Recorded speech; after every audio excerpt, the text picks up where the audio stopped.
Hi,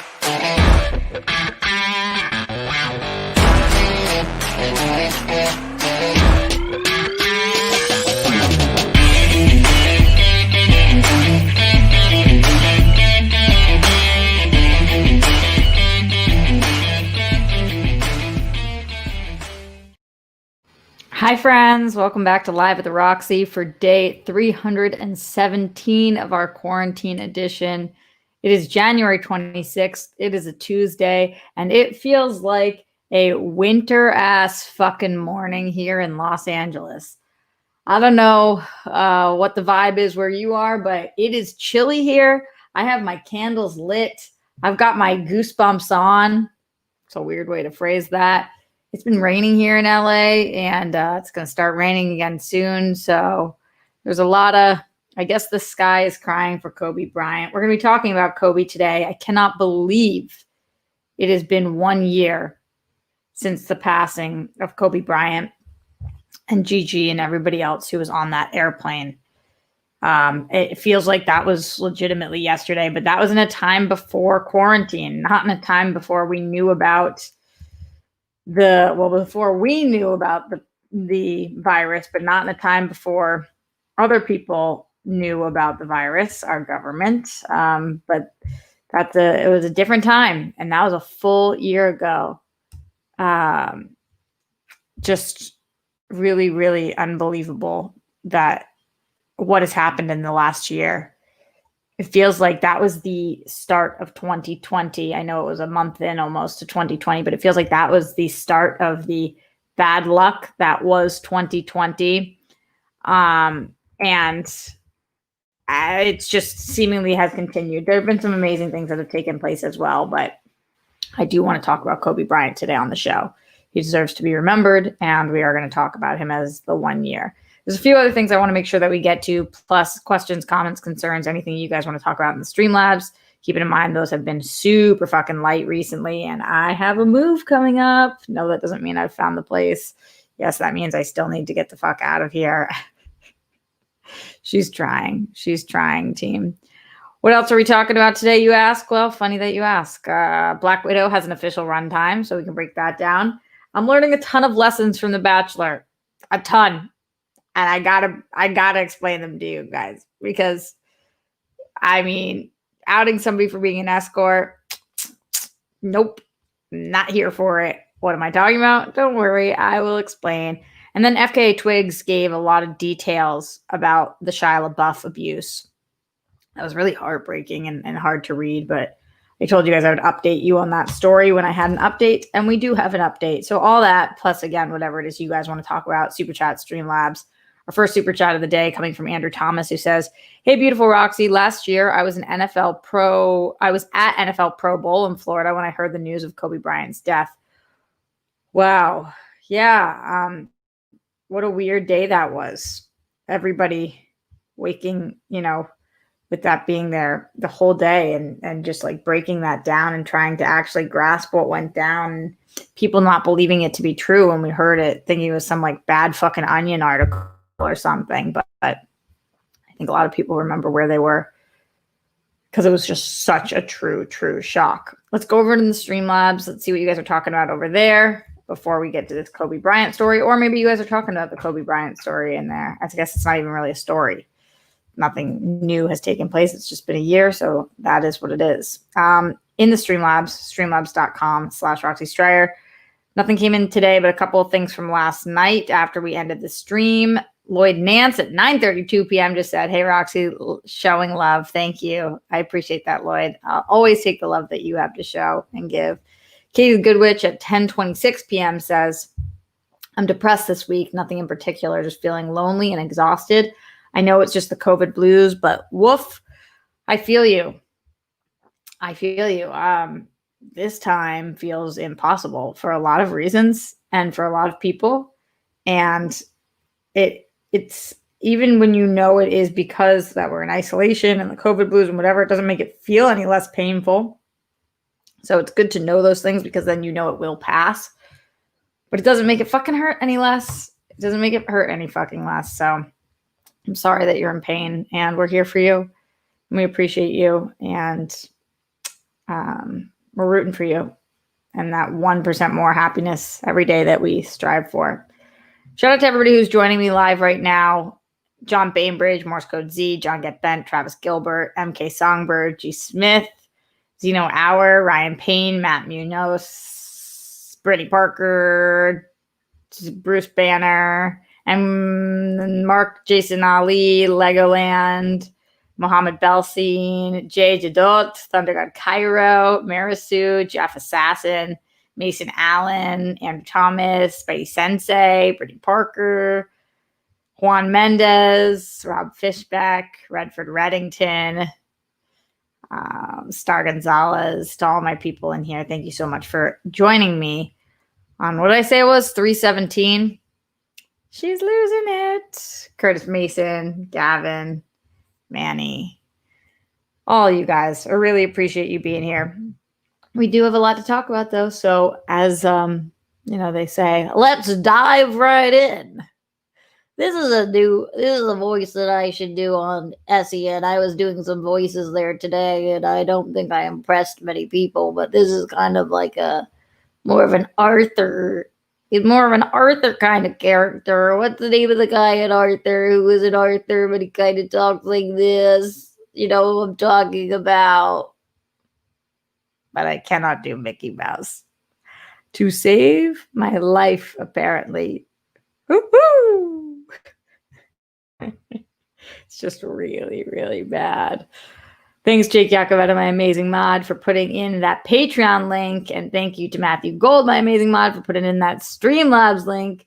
Double teamed it. That's what I like to see. Going back into the Streamlabs, speaking of which, streamlabs.com/Roxy Stryer, the man 420. You are the man, says. I remember exactly where I was when the Kobe news broke. I was at the weed shop in complete shock. When I told the woman behind the counter what happened, her response was, hard to feel bad for a rapist. Rox, do you think that's a valid reaction? I think about this a lot. Because a lot of people took to social media and immediately started saying that. And in the same way as when like Trump's brother died and people were like, serves you right, Trump.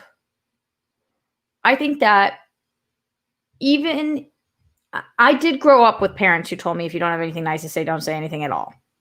It doesn't mean don't be honest and upfront and blunt, but like, even if people out there believe he is a rapist, which is people's prerogative to believe after the accusation, even if they do believe that, do I think that that's the right response or the right way to respond to anybody dying?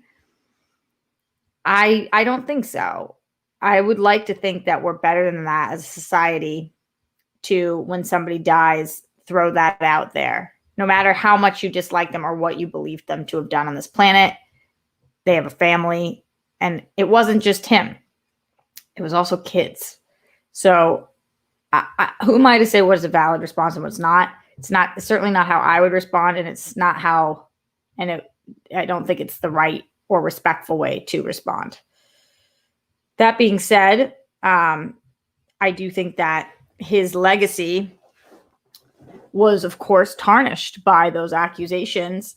And what's really hard is that we don't know at the end of the day what happened. And we talk about this on the show all the time about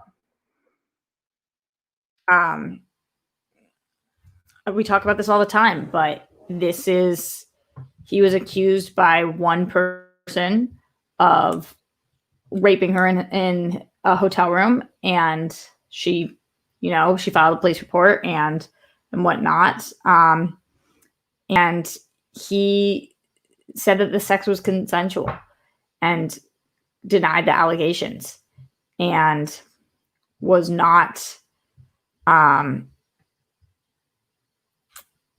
this was not proven in court. So it's challenging when we really don't know the whole situation. I'm sure for that woman that this is probably a nightmare. And I think about her and I think about if your, if whoever it is that did something to you, whatever it is that you are saying they did, is the most famous person on the planet who's getting all of the love and praise in the world, and the whole world is mourning for him, that's probably very hard. I think that it would be very different if he had been convicted, and if we were talking about a convicted rapist, then the response of the person at the store would be a little more understanding. But I think that when we talk about the plane crash, it's more than just about Kobe as well. Like I said, it's also about Gigi and,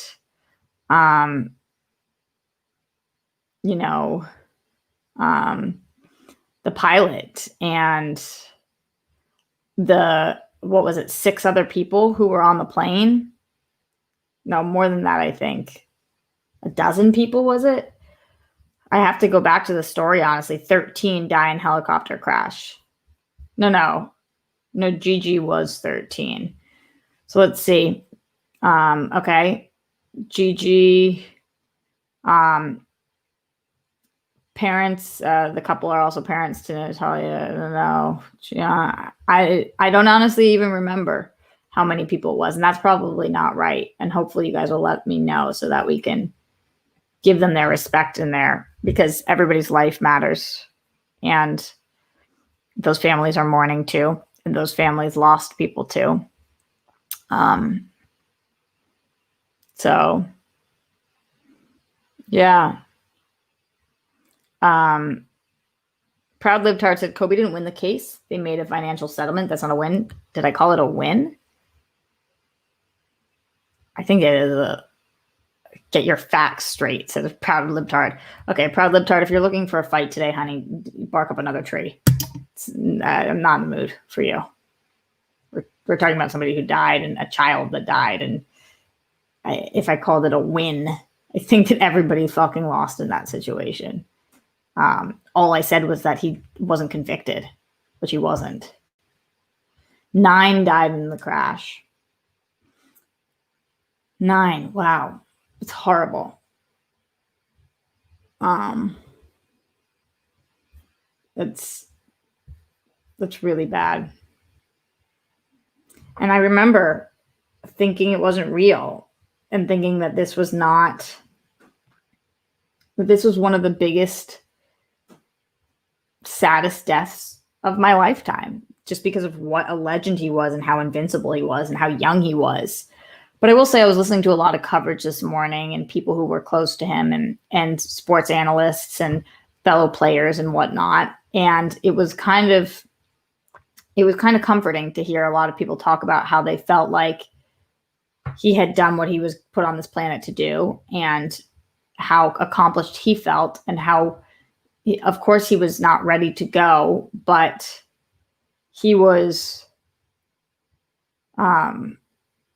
he had done so much, more than many people do in a lifetime, which is why Gigi is such a sad part of this story, because now we've left a family trying to grieve and mourn the loss of their father and their sister and daughter and all of that stuff. And it's just horrible. And if he was a flawed person, and if he did things that he should not have done, I'm not excusing anything, because again, I don't know what happened, but he was also a father and a husband and a hero to so many, and a staple in his community, and a success story that so many people needed. And he did do a lot of good. And that's really fucking sad. Really sad. And 1 full year has passed. And that feels like the blink of an eye, but it also feels like he's been gone for a really, really long time. Oh, yeah. And so I don't find it respectful during this time to bring things like that up. But I do understand the question, and I appreciate the Streamlabs, which is where this all came from. So thank you to the man. Appreciate you. Jake Yacovetta in the Streamlabs says, I was with PLD and Billy Belford and at the Action House in Brooklyn when the news broke. Haskell let us know the live chat we were in. Yeah, Mm-hmm. I'm curious from the rest of you guys. Where were you guys? Let me know. Sidetracking from that for a second, I see Chris Birkin here. It says, hey, it's Avery, our favorite father-daughter duo. I told my dad he took care of it. The cops at the school talked to the kids, and they didn't even look at me or talk to me today. No more bullying me. Plus, my dad just signed me up for MMA. Oh, that's so great. I think MMA will be awesome for you and will only help with your acting career as well because it gives you a special skill. So I think that's really smart. And it's always good to be able to defend yourself. And also, I'm glad that they're not bullying for you anymore. I'm glad that your dad took it seriously. And it's interesting that they brought the cops in. I think that I'm glad everybody's taking it as seriously as they possibly can. So, Avery, thank you for letting us know. And we're glad that you listened to us and took the steps that you needed to ensure your safety and other people's safety as well. So good on you. Absolutely good on you. Can anybody give me the names of every person that was killed in the flight? Does anybody know? Sad. It's sad that one of my biggest fears is dying in a crash in which nobody remembers my name. I don't know if any of the other of you who are on your journey feel like that, but it's always sad to think about. Nathan Egger says, finally able to catch a live stream. Thanks for all you do, creating a shared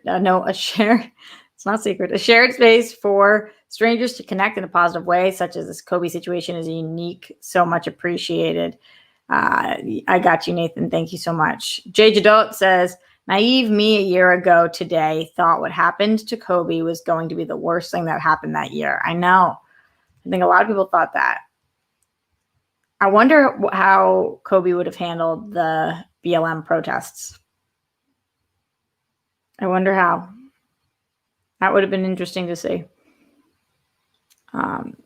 Yeah, a lot of you guys too are saying that without looking at it, you don't know their names either.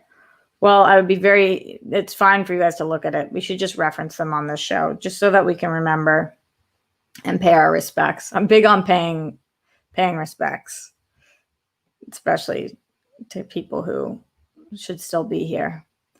Bruce Banner says, just sad for the younger kids that died. Just sad. I know. Okay, thank you to Rob Fishbeck. We'll share this for a little.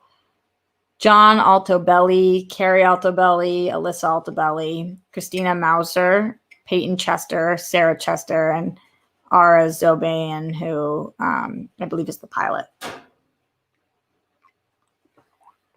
May they all rest in peace, in addition to Kobe and Gigi, who we're thinking about and appreciate for all the incredible things they did for people while they were on this planet. And to Vanessa, who I'm sure is in more pain than a lot of us can even imagine, thinking about her and her children today. Oh, anniversaries are hard.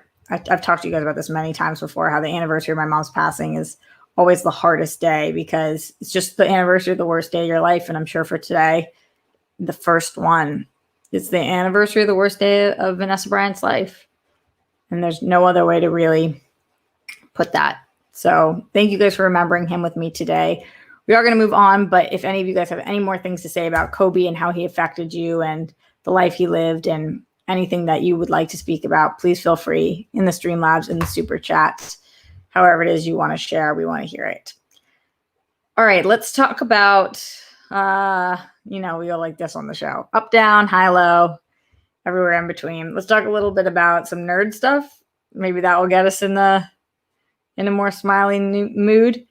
In the world of nerd, Black Widow announced their official runtime. Christian on SEN says he doesn't give a shit about this kind of stuff. And honestly, I don't usually either. But I will say, when they announced that the runtime of Black Widow is going to be 2 hours and 13 minutes, I don't know why it just felt right to me. I was like, yeah, it is. 2 hours and 13 minutes sounds, yup. That sounds good to me. Why does 2 hours and 13 minutes sound so good? I have no fucking clue. A little more than 2 hours. So I'm like, okay, there's got to be a lot of meat to this story. And they're going to put a lot in there. We're going to learn a lot. It's going to be action. And then anything more than 2.5, I would have been like, oh no. But that 2:13 right before 2:15, I don't know why. I just saw it and was like, wow, they did this. This is a perfect length movie for Black Widow.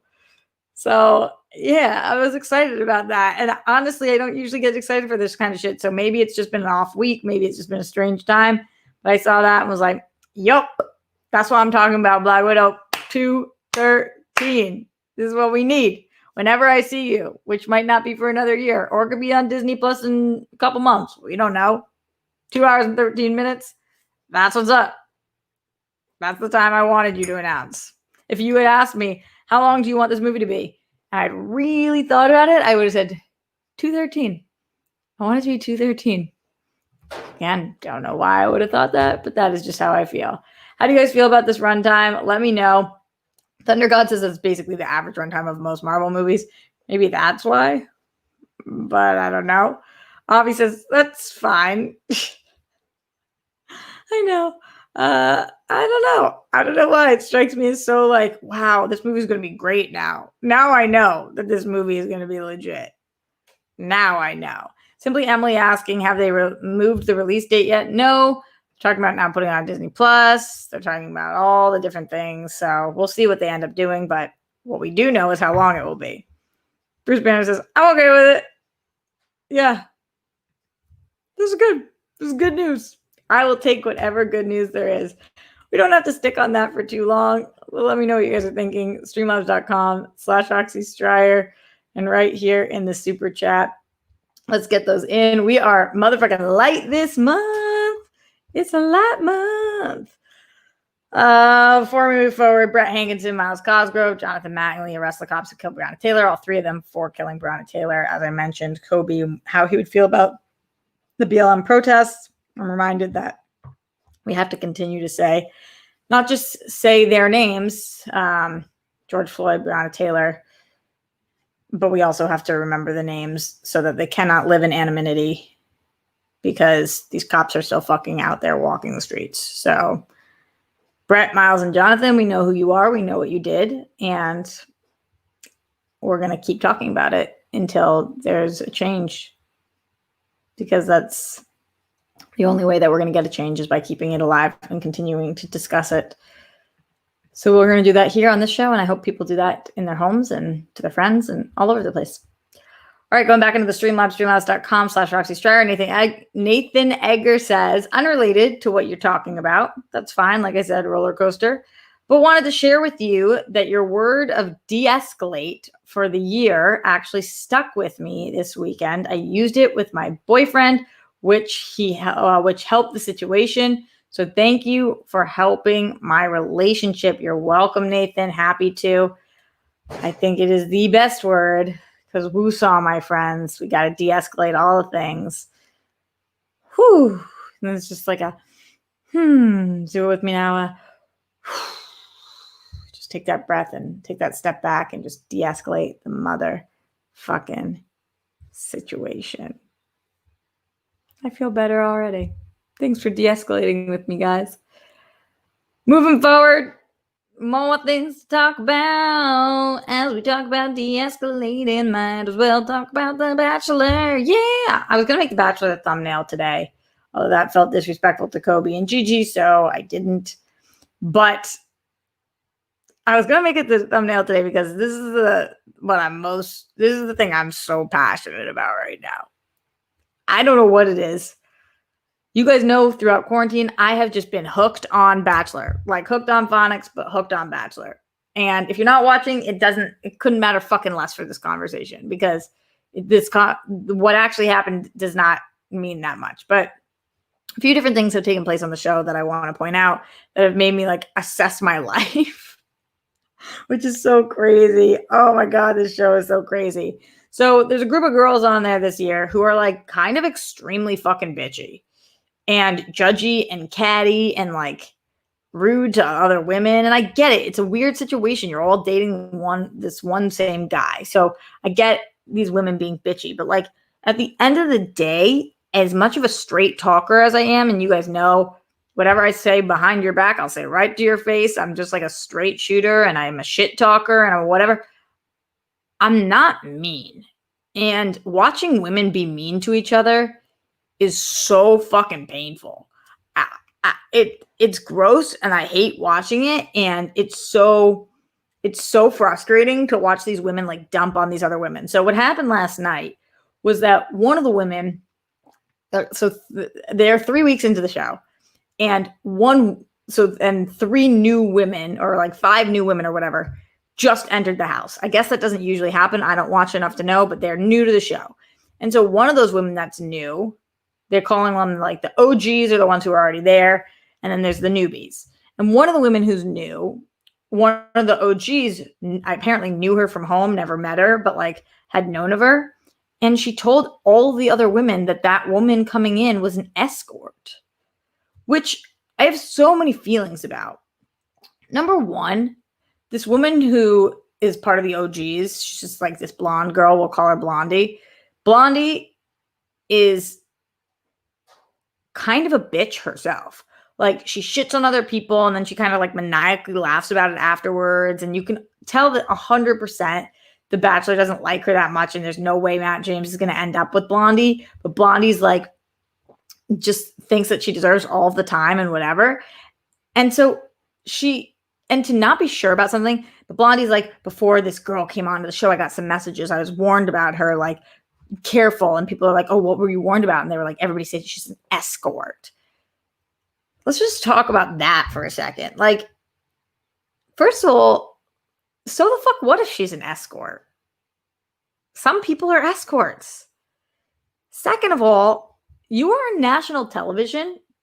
If you're right, you just outed her for being an escort, which completely blows her job opportunities coming back, as I know several escorts.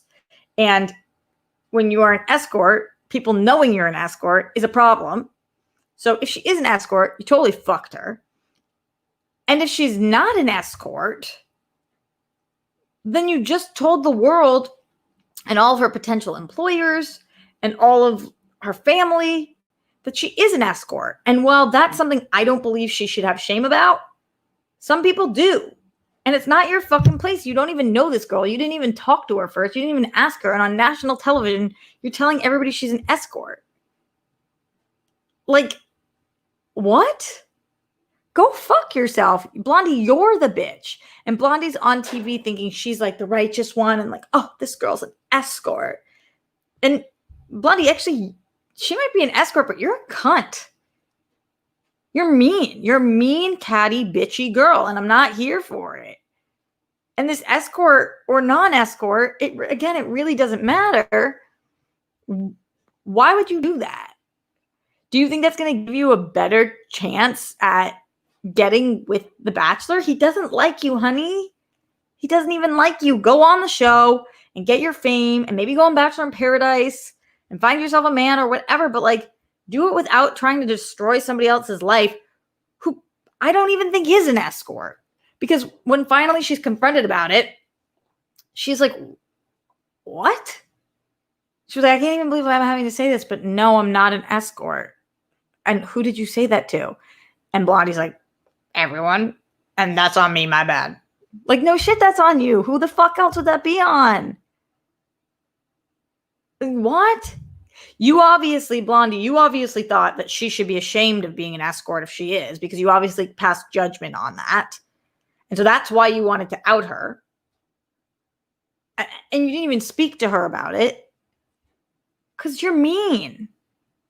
You're bitchy mean. You're bitchy mean girl. So I definitely didn't like that. And then the other week, I want to talk about another situation that took place in The Bachelor, because I'm telling you guys, there's mad lessons from The Bachelor. And I know that you guys don't watch, but it doesn't matter for the Roxy Lesson Bachelor Corner.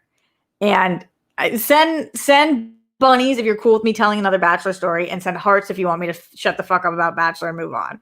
Bunnies if we're good with more Bachelor story.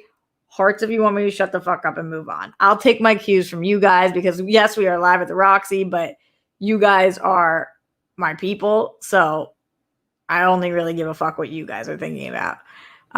As you guys are submitting in those hearts or bunnies, don't forget streamlabs.com/Roxy Stryer. I'll take a couple of Streamlabs, and then maybe I'll get back to The Bachelor depending on what you guys are talking about.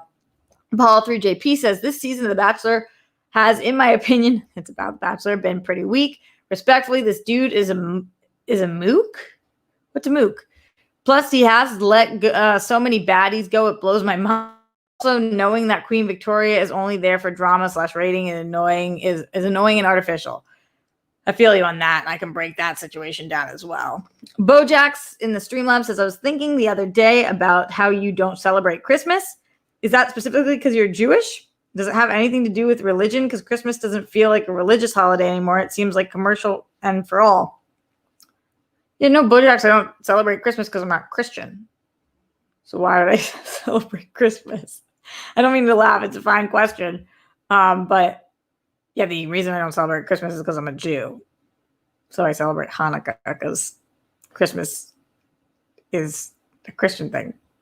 But thank you. Bojack also says, oh yeah, Roxy, forgot to say hi, Roxy. Also, watch One Night in Miami and jump back on Better Call Saul. I know I need to do both those things. Thank you. I will, absolutely. All right, let's see what you guys said in here. A lot of bunnies. Okay, you guys are cool about me talking more about Bachelor, so I will. And then I'll let it be for now. But get in your Streamlabs. Thank you, Jake, for throwing this in. Streamlabs.com/Roxy Stryer. PLD, wait, you're Jewish. I don't ever talk about it. Really try to hide it a lot. You know. All right. So here's the other thing that fucking annoyed me about The Bachelor this season. So there's this one girl. Her name's Sarah. Is that right? I think her name was Sarah. If anybody watches Bachelor, let me know. Is Sarah the girl that went home? So there's one girl. I think her name's Sarah. If it's not Sarah, then excuse me, but we're going to call her Sarah. And I actually hear some very not nice things about Sarah. So this isn't specifically about Sarah, but I hear some like, I know people who know her, and I hear that Sarah's kind of an actual bitch. So whatever. It's not about that part of it. But I'll tell you guys, Sarah received a lot of hate, and I was kind of frustrated about it. So Sarah was a girl who went on The Bachelor, and her dad has ALS, Lou Gehrig's disease, which for those of you guys who don't know, I actually have known a couple of people in life who've had Lou Gehrig's disease. This disease is like one of the fucking worst. Anybody who knows anybody who had Lou Gehrig's disease, it fucking sucks. I used to play this really inappropriate game with my family. What's worse, brain cancer or blank? Because my mom had brain cancer, and brain cancer is one of the worst diseases on the planet. And so we would play that. And one of the only ones that ever would tie with brain cancer was Lou Gehrig's disease, because it's just a fucking bitch. And anybody out there who has family members with Lou Gehrig's or has Lou Gehrig's themselves or is fighting, keep up the fight. And there's so much technology and medication and stuff that is advancing, and you never fucking know what can happen. I'm just saying that I don't wish that on my worst enemy. It is a nightmare of a fucking disease. So anyway, Sarah's dad has Lou Gehrig's disease. And Sarah said that she was the primary caretaker for her dad, but and her dad is very, very sick. And so Sarah came onto the show because, you know, she talked it over with her dad or whatever, and she decided she really wanted to try to find love and whatnot. And then Sarah ended up, the girls didn't like her for a few different reasons. They were kind of really bitchy to her as well. This like mob mentality of these women sucks. And Sarah ended up talking to The Bachelor after they had a one-on-one, and they had totally bonded. And Sarah's like, I'm sorry, Matt, I have to go home. My heart just isn't here because I need to go be with my dad. And she was like, he doesn't have months or years left to live. He probably has weeks. And so Sarah left. And the internet fucking hated Sarah and like went in on her and was like, why would she fucking go on this show in the first place when her dad is that sick? That's so selfish. And how could she leave him and all this stuff? And I have to say, I was like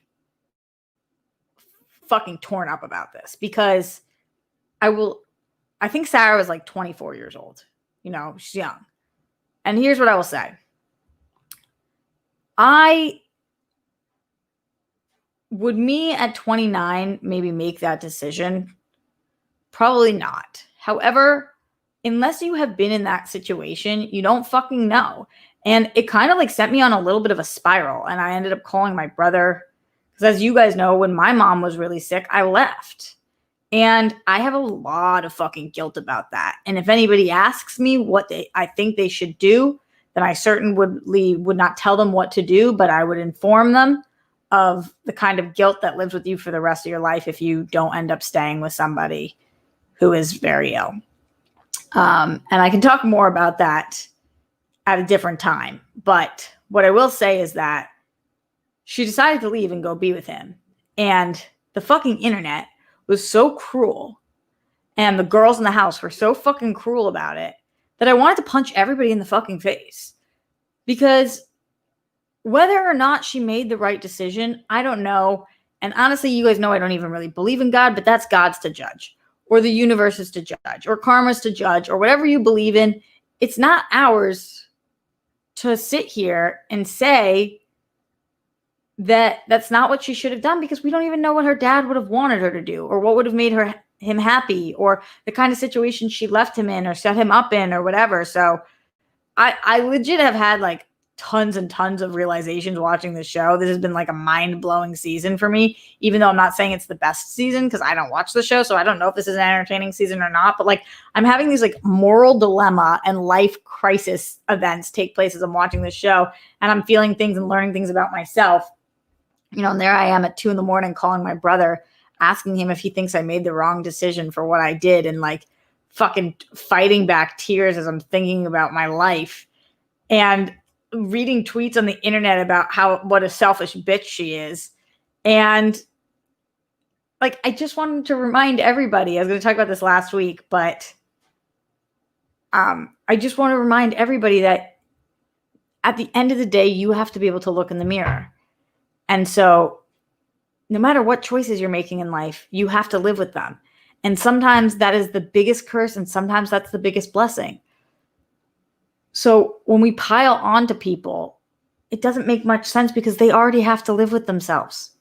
No matter what they decided, no matter what they chose, no matter what it is. People were pissed at her for coming on the show because he was sick. And then people were pissed at her for leaving because she took up a spot from somebody else, and whatever. People are always going to be mad at you for whatever you do, or people are always going to disagree with you. And if you're in any kind of public eye position, or you have family or friends or whatever, just remember that we all have to live with ourselves, and we all have to live with every single decision we've ever made in life. Every choice we've ever made, we have to live with, that we get to live with. You know, the privilege is continuing to live. So every glass of wine I drink, I have to live with. Every cookie I eat, I have to live with. Every minute I did not spend with my mom, I have to live with. Every drunk bar fight I got into, I have to live with. Every job that I take, I have to live with. Every word that I say to a friend, I have to live with. And so just a reminder to each one of you guys that when you're making choices, remember that you have to live with it. And when you're watching other people make choices, remember that they're living with theirs too. A little bit of an early Roxy's advice corner, but that is what Bachelor fucking does to me. All right, that will be the last of my Bachelor talk for today, unless there's any Streamlabs or Super Chats about it. But thank you guys for letting me vent a little bit. Morse Code Z says, we can enjoy the Christmas holiday season without celebrating the holiday. Yeah, but I don't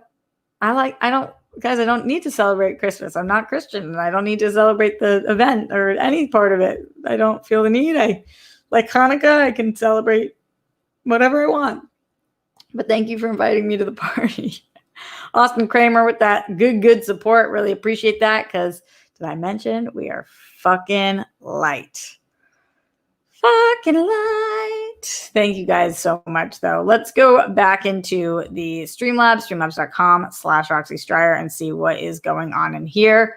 Leonard Kim says, hey, Roxy, I hope your day is going well. You should check out Bachelor in Paradise. It's utter chaos on that show. Katie is a queen, and I'm rooting for her to be the next Bachelorette. Also, the new trailer for Raya and the Last Dragon looked awesome. I still haven't watched it yet, but it is crazy that that's going to cost so much money on Disney+. I do hear it looks awesome, though, so I definitely should check it out. I agree, Katie's amazing. Katie came onto The Bachelor, and her first entrance was with a vibrator, and it was fucking funny and awesome. And now she's the only one standing up for these women. There's like a bunch of bullies in the house, and she's protecting all of these women, and she's incredible, and I love her, and I love Katie. I fucking love Katie. She's not a mean girl. She's a nice girl. She stands her ground, and yes, I'm here for her.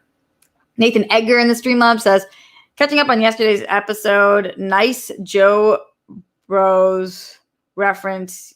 Oh, Jonas Brothers reference, year 3000. Woof. Thanks, Nathan. Appreciate that. How are you catching up on yesterday's episode while you're watching this one today? Did you tune out for the Bachelor talk? Let me know. Streamlabs.com/Roxy Stryer. Get it in, homies, as we are going to get out of here in a little bit. Bo Jackson in the house says, to clarify, and this is a legitimate question to all, do most people celebrate the Christian aspect anymore when it comes to Christmas? I have friends that celebrate Christmas that are atheists and still celebrate Christmas. Well, it's not because they might be atheists, but they were probably born Christian. Usually if you're born Jewish or you're born Muslim, you're not celebrating Christmas. Like, I'm not very religious, so when I celebrate Hanukkah, it's not necessarily about God, but it's about my heritage and my people. And I get this legitimate question. I don't want to jump on anybody, but why is everybody trying to convince me to celebrate Christmas? Can you guys just be okay with me being Jewish? Why do I have to assimilate and be somebody who celebrates Christmas when I'm clearly sitting here and telling you guys I don't want to do that? I love being Jewish and I love celebrating my holidays. And I don't want to or need to jump on your holidays because I don't relate. I can't connect. I'm not Christian. I don't need Christmas. And the only reason I'm saying it like this is because it's like the 20 millionth time in my life that somebody has tried to convince me to celebrate Christmas. And I just don't understand why everybody is trying to get me like to convert to a Christmas celebrator. I don't want to. So no, thank you. No, thank you. That's my little rant there. She's going off on all the rants today, because sometimes you got to rant today. Yeah. All right.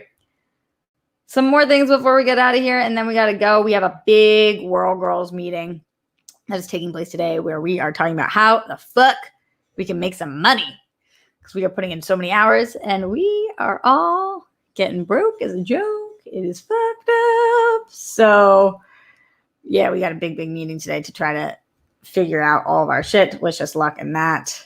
Send us any questions, comments, concerns that you guys have on that as well. But all right, going back into the Streamlabs, and then we will talk about the FKA Twig situation. Nathan Edgar says 2 tabs at once with captions. Oh my God. That is gangster. Wow. Get it done. I wonder how captions work for me. Can captions understand me when I go like this? If I talk like this, can the captions even understand what I'm saying, or do they read it all? Steph always tells me that it's so crazy how much I can talk like a ventriloquist when I keep my mouth like this. I never realized it was a skill of mine, but now I actually do know. So here she is, just living her best life, looking so cute, feeling so fresh. You know what? Morse code Z says, sorry, I meant as a Jew, I enjoy Christmas music and movies in the spirit of the American holiday. You are so allowed to do that. Everybody's allowed to make their own choices. So I just don't know why people keep trying to convince me of something. Redford Reddington says, stop telling Roxy to celebrate Christmas. I know. All right. Curtis Mason says, you should check out the song Jewish Flow by Lil Dicky. It always puts me in a good mood. I love Lil Dicky. I am obsessed with Dave. I think it's one of the best shows out there. And thank goodness I started watching it finally. I was way behind. John says ventriloquist skills on point. Thank you. I really try. Well, I don't really try, but I try a little bit. Okay, I try so much. Going back into the Streamlabs, streamlabs.com/Roxy Stryer. Nathan says, no one should force you to do what you don't want to, so ignore the haters. Hashtag live your life. Yeah, I don't even think you guys are haters.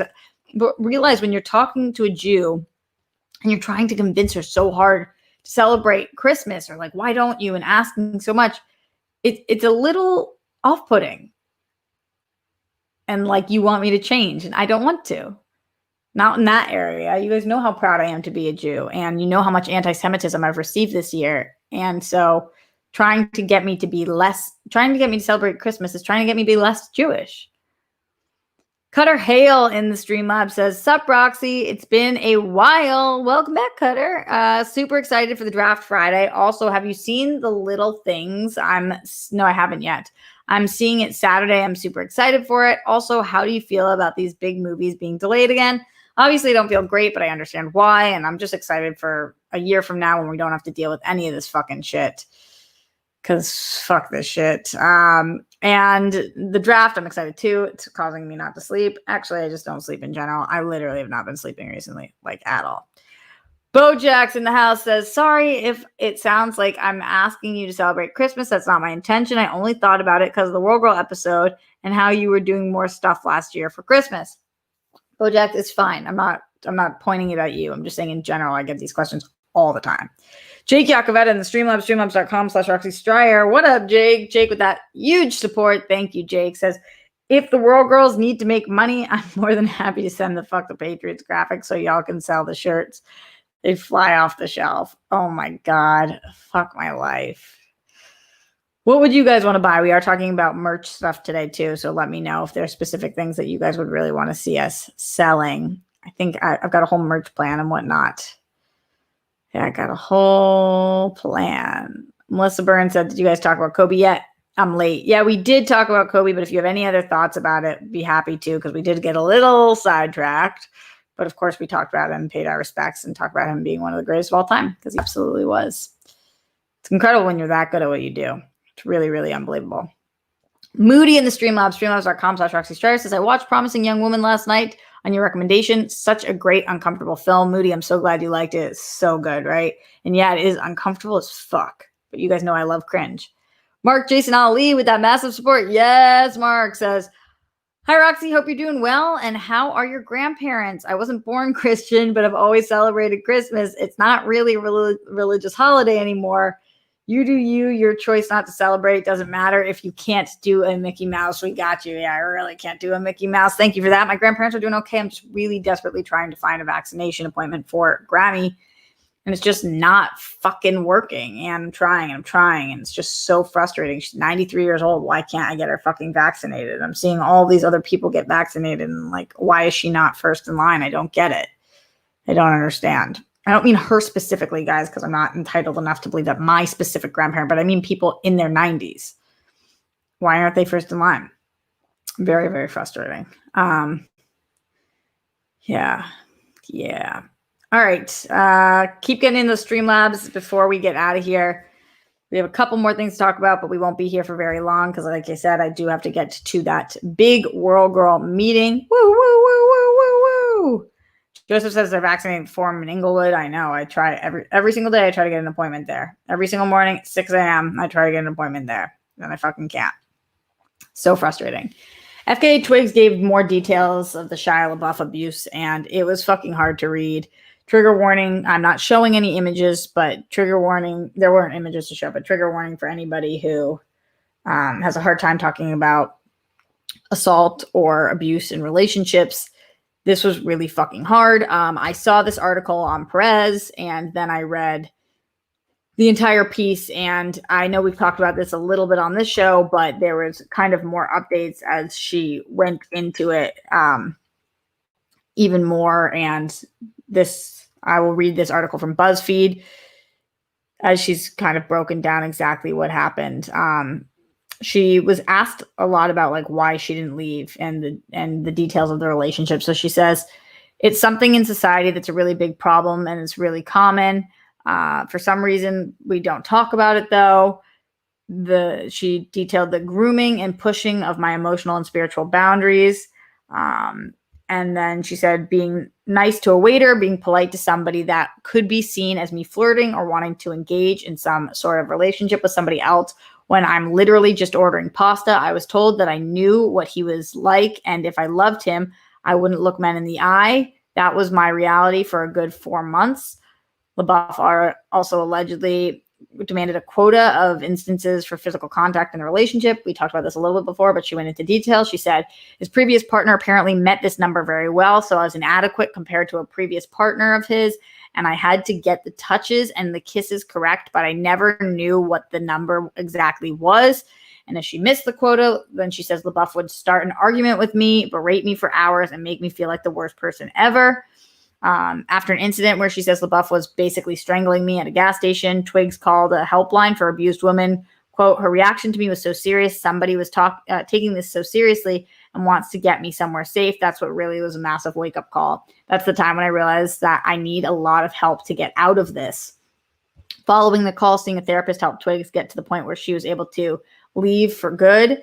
And she then also said, leaving the relationship genuinely felt impossible. I felt so controlled. I felt so confused. I felt so low beneath myself, and the fear of leaving and knowing I had all this work to do to get back to just the feeling, feeling okay. It was completely overwhelming. People often ask the victim or survivor, why didn't you leave? Instead of asking the abuser, why are you holding someone hostage through abusive behavior? It's a fair question for you to ask me, but it puts a lot on me. It puts a lot on victims and survivors. I completely agree with that point. Why do we not ask the abuser that in the same way that we ask the victims and the survivors? It's kind of fucked up. She then said, all I can do is just think about myself when I'm 50 years old and I've got kids. I think about what I want to have stood for. This is something that was completely unexpected. I never thought something like this would happen to me. When I'm older, if I have a daughter, I want to be able to say this thing happened to me and I dealt with it. It's a big thing to heal publicly and have to do it in front of everyone, but I can do it. I'm a big girl and I can do it. In the other article I read, she also talked about the incident at the gas station in which he strangled her and how other people were watching and nobody stepped in to help. And that's when she really realized, like, nobody's going to believe me because people are watching this happen right now and nobody's even doing anything. So why would somebody fucking help me?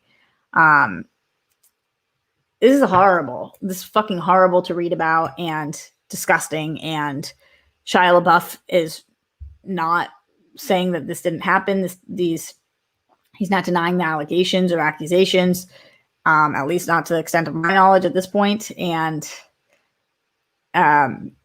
it seems like this is true.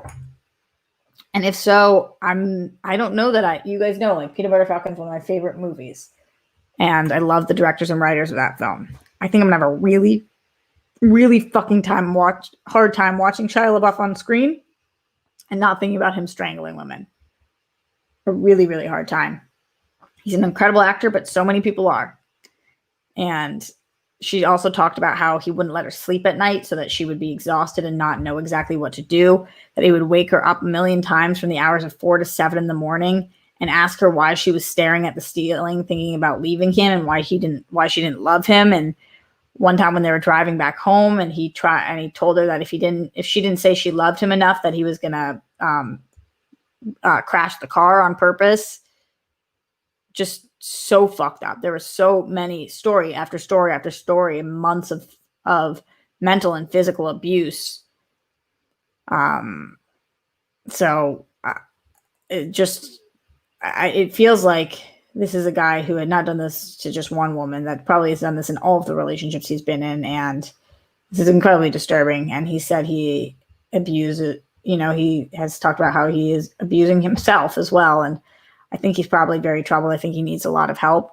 And I'm not saying that I don't want him to get that help, because of course I do. But I also think that we need to protect people. And anybody who is with him, it doesn't seem like is safe.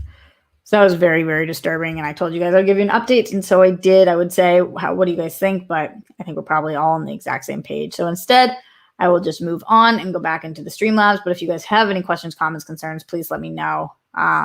And yeah, streamlabs.com/Roxy Stryer, Cutter Hale. That just popped on my notifications that Godzilla vs. Kong just got pushed back 1 week. That trailer was amazing. I've been waiting so long for this. Guess I'm waiting a little longer. Why did they push it back 1 week? Did they say why, Cutter? That's so bizarre. Keep us posted. Brandy in the Streamlabs. What's up, my girl, Brandy? Brandy says, I vetoed Jake's shirt idea, but I will buy a fuck Jake shirt. #facts. #fuck Jake. LOL. That's funny. Now that's funny. Okay. That's about all the time that we have for today, guys. Get in any last minute Streamlabs or super chats now before we get the fuck out of here. Curtis Mason says, I'm not defending him, but I wouldn't be surprised if this behavior was linked to his abusive childhood. I think it absolutely is linked. I think when you are abused, you are more likely to become an abuser. This we know. And I know you're not defending him. It's important to understand why people do the things they do, but also he's still doing those things. So that's fucking Wolf City. Wolf City. Wolf City. All right, wish us luck in the meeting today. I will be back here tomorrow live at the Roxy, and tomorrow night you guys will be watching us give donuts a whirl. It's a very fun episode. I hope you are ready to watch a bunch of girls eat a bunch of donuts and talk about them. I enjoyed doing it. Hopefully you guys will enjoy watching it. And then afterwards, for our Patreon exclusively, we will be doing a live stream after the fact, talking about it and breaking down the episode. So that will be awesome as well. And then you guys know the deal. I'm live every single day, so I'll be back tomorrow. We'll keep you posted about any of the new opportunities for the World Girls that we come up with, or any merch or anything like that. Okay. Great ending, Rox. You really stuck the landing. Nailed that. Really fucking solid. How long have you been broadcasting for? Make your bed. Put down the toilet seats and lids. I'll see you guys tomorrow live at the Roxy.